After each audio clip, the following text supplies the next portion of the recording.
부동산 시장의 중요한 변수로 작용하는 공동주택 공시가격이 올해 큰 폭으로 상승했습니다. 특히 서울의 공시가격이 1년 만에 약 19% 가까이 오르면서 강남과 한강변 주요 지역의 아파트 보유세가 최대 50%까지 늘어날 것으로 전망되고 있습니다.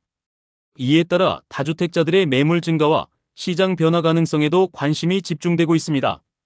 국토교통부가 발표한 2026년 공동주택 공시가격에 따르면 전국 공동주택 약 1,585만 가구의 공시가격은 지난해보다 평균 9.16% 상승했습니다. 이 가운데 서울은 18.67% 상승하며 전국 평균의 2배 수준을 기록했습니다. 이는 역대 세 번째로 높은 상승폭입니다. 공시가격은 재산세와 종합부동산세 등 보유세를 결정하는 기준이 되는 지표입니다. 공시가격 상승으로 인해 종합부동산세 과세 대상인 공시가격 12억 원 초과 주택도 크게 늘었습니다. 1년 사이 약 53% 증가하며 약 48만 가구에 달한 것으로 집계됐습니다. 지역별로 보면 상승폭은 강남 3구와 한강변 지역에서 특히 두드러졌습니다. 강남, 서초, 송파를 비롯해 용산과 성동 등 이른바 한강벨트 지역에서는 공시가격 상승률이 20%대를 기록했습니다. 대표적인 사례로 강남구 압구정동의 신현대구차 아파트는 공시가격 상승으로 보유세가 지난해보다 약 1,000만 원 이상 늘어날 것으로 추산됩니다. 서초구 반포동과 송파구 잠실 일대의 주요 아파트 역시 수백만 원 단위의 세금 증가가 예상됩니다. 마포와 성동 등 인기 주거 지역에서도 상황은 비슷합니다.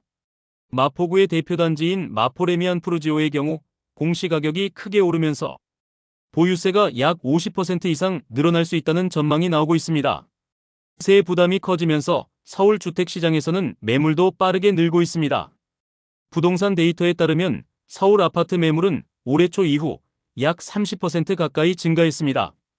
특히 강남, 서초, 용산 등구가 주택지역에서 매물 증가폭이 두드러졌습니다. 이는 정부가 다주택자 양도소득세 중과 유예 종료 가능성을 예고한 영향도 있는 것으로 분석됩니다.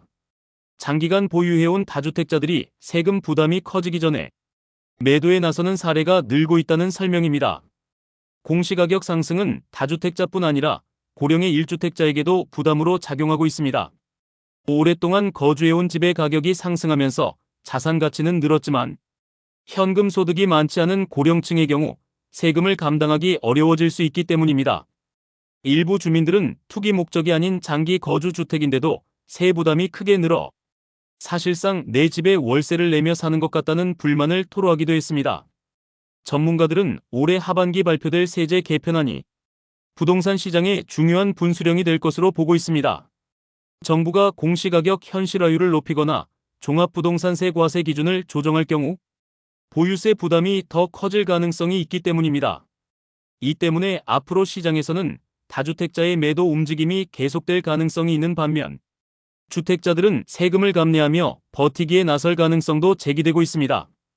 결국 서울 부동산 시장의 향방은 향후 세제 정책과 금리 흐름, 그리고 집값 상승 기대감에 따라 크게 달라질 것으로 보입니다.